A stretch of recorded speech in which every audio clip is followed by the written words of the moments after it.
Hello bachcho, let's read this question. So this question says calculate the weight the capital P needed to maintain equilibrium in the system shown in the figure in which A is 100 kgf and Q is 10 kgf. The planes and the pulleys are the smooth, rope AC is horizontal and Q is equal to 10 kg. Q की value 10 kg दी है. In the rope AB is parallel to the plane. AB के आपका parallel to the plane है. Okay, as shown in the figure. Okay, तो चलिए बच्चों अब हम इस क्वेश्चन को स्टार्ट करते हैं. तो देखिए बच्चों इस क्वेश्चन का की कॉन्सेप्ट आप क्या लिख सकते हैं. The key concept of this question देखिए बच्चों इस क्वेश्चन में ये सिस्टम में इक्विलिब्रियम का दिया है. किस पर दिया आपको? इक्विलिब्रियम पर. तो हम लिख सकते हैं कि यहाँ पर आपका जो इस सिस्टम का आपका जो क्या की कॉन्सेप्ट होगा वो क्या होगा? इक्विलिब्रियम का होगा. Okay, so the key concept of this question is equilibrium. देखिए बच्चों इक्विलिब्रियम होता क्या है? इक्विलिब्रियम का मतलब होता है आपका जो नेट फोर्स एक्ट करता है किसी भी सिस्टम पर आपका क्या होता है? नेट फोर्स होता है. Okay, it is coming out to be equal to zero. ये क्या होता है? आपका जीरो के इक्वल होता है. जो आपका नेट फोर्स किसी भी सिस्टम पे एक्ट करेगा वो जीरो के इक्वल होगा. नेट फोर्स जीरो होगा तो हम बोल सकते हैं सिस्टम का एक्सेलरेशन कितना होगा?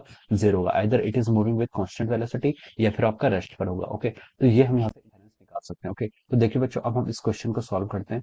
तो उससे पहले हम इसकी एफबीडी को ड्रॉ कर लेते हैं. ओके, देखिए बच्चों इस क्वेश्चन की अगर हम एफबीडी ड्रॉ करें तो देखिए यहाँ पर आपका एक ब्लॉक है. This is a block. Okay, ये आपका ए ब्लॉक है. इसको हमने यहाँ पर अटैच कर रखा है बाई एक प्लेस अटैच है. और इसके बाद यहाँ पर एक पी ब्लॉक को हमने यहाँ पर इस तरीके से कर रखा है, कनेक्ट कर रखा है. ओके, इसके बाद ये ब्लॉक आपका ए जो ब्लॉक है ये आपका इस तरीके से पुले से कनेक्ट है, पुले सी से कनेक्ट है. ओके, और इस पर हमने क्या कर रखा है? फिर एक आपका 10 kg का ब्लॉक को हमने यहाँ पर ऐसे अटैच कर रखा है. ओके, तो देखिए बच्चों ये हमें क्वेश्चन में गिवन है. अब देखिए हम इस क्वेश्चन को फिगर मेंशन कर लेते हैं. आपका देखिए कितना 30 डिग्री का एंगल आपको ये दिया हुआ है. ए का मास आपको दिया हुआ है. देखिए द वेट पी हमें यहाँ पर कैलकुलेट करना है. इसका P. Okay, the calculate the weight P. इसका वेट मान लीजिए आपका पी है. ये क्वेश्चन में गिवन कर रखा है. तो ये जो फोर्स होगा दिस ये इक्विलिब्रियम पर है तो this force also equal to P. ये भी पी के इक्वल होगा.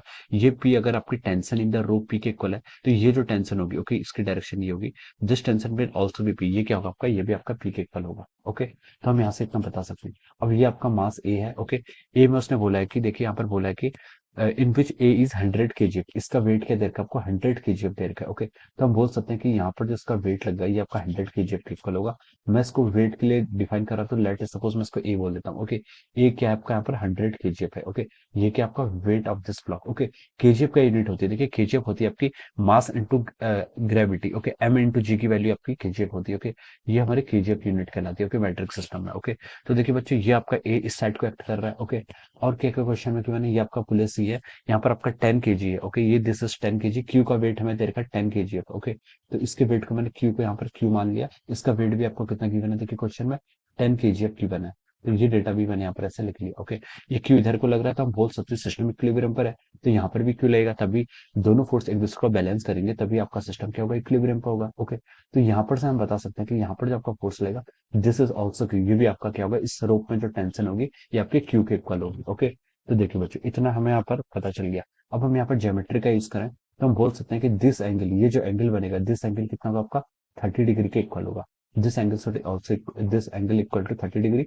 और देखिए अगर हम इसके परपेंडिकुलर यहाँ पर अगर हम ड्रॉ करें तो देखिए ये एंगल कितना होगा आपका? ये एंगल आपका 60 होगा. तो ये angle this angle should also equal to over 30 degree. ये एंगल भी क्या होगा आपका? 30 डिग्री के इक्वल हो जाएगा. All right, yes correct. Okay, अब देखिए बच्चों हमें क्वेश्चन में पूछा गया था. ये अभी तक हमने फ्री डायग्राम को ड्रॉ किया है और ज्योमेट्री ड्रॉ की है. ओके, हमने यहाँ पर एफबीडी ड्रॉ की है पूरे सिस्टम की. ओके, अभी तक बाकी कुछ नहीं किया. अब हमें क्वेश्चन पे स्टार्ट करते हैं. हमें calculate the weight P needed to maintain equilibrium. हमें इस पी का वेट यानी कि इस ब्लॉक का वेट हमें कैलकुलेट करना है जिससे हमारा सिस्टम इक्विलिब्रियम पर है. कह रहे हैं आपका सिस्टम इक्विलिब्रियम पर है. इक्विलिब्रियम पर सिस्टम रहेगा यानी कि जो आपका ब्लॉक ए है दिस ब्लॉक ए. ओके, ये ब्लॉक क्या होगा आपका? ये ब्लॉक आपका क्या चाहिए? इस पर नेट फोर्स आपका कितना लगना चाहिए? जीरो लगना चाहिए. इस पर आपका नेट फोर्स कितना लगना चाहिए? जीरो लगना चाहिए. ओके, तो चलिए अब हम यहाँ पर इस पर जो आपके इस ब्लॉक पर आपके जो जो फोर्स लग रहे हैं वो हम यहाँ पर मेंटेन करते हैं. ओके, तो देखिए इस पर अपवर्ड डायरेक्शन पर इस ब्लॉक पर देखिए up along the incline upward direction पर आपका पी फोर्स लग रहा है. क्या लग रहा है? पी फोर्स लग रहा है. ओके, तो ये ब्लॉक अगर आपका इक्विलिब्रियम पर है तो इस पर टोटल फोर्स जीरो लगना चाहिए. अपवर्ड में पी लग रहा है, डाउनवर्ड में देखते हैं कौन कौन से फोर्स लग रहे हैं. ये आपका क्या है? ए फोर्स है. This is our A. Okay, अब देखिए इसका इस डायरेक्शन में जो कंपोनेंट होगा वो कितना हो जाएगा आपका? ए साइन थीटा. ये कंपोनेंट जो होगा ये आपका ए साइन थीटा हो जाएगा. और ये पी के क्या है? एंटी पैरेलल है. तो हम बोल सकते हैं ये आपका देखिए पी को कौन कौन बैलेंस कर रहा है? ए साइन थीटा आपका इस डायरेक्शन पे लग रहा है. एक आपका क्यू का कंपोनेंट लेगा. क्यू का कौन सा कंपोनेंट लेगा? क्यू आपका इस डायरेक्शन पे, इस डायरेक्शन पे जो कंपोनेंट होगा क्यू का उसे हम क्या बोलेंगे? आपका क्यू कॉस थीटा. क्या बोलेंगे?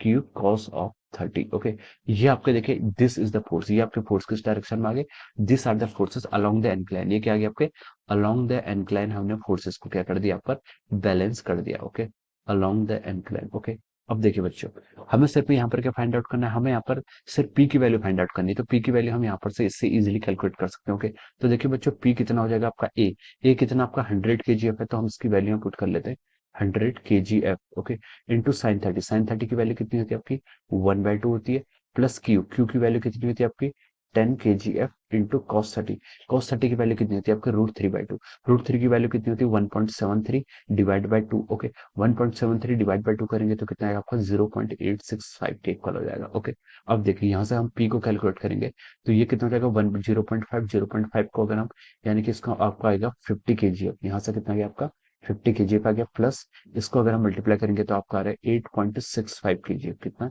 8.65 के जी एफ। ओके, तो देखिए बच्चों यहाँ से जो आपकी पी की वैल्यू आ गई वो आपके आ गया कितनी 58.65 के जी एफ के अराउंड आ गई। Okay, so this will be the value, ये क्या रहेगी आपकी this will be the value of P. P क्या है मतलब this is the weight of the P, ये क्या आ गया आपका पी का वेट आ गया। ओके, तो उसने बोला था कि calculate the weight of the P, तो हम बोल सकते हैं कि आपका वेट ऑफ द पी कितना आ गया आपके यहाँ से 58 के जी एफ आ गया। Okay, and this will be the answer of this question, ये क्या हो जाएगा आपका इस क्वेश्चन का आपका आंसर हो जाएगा।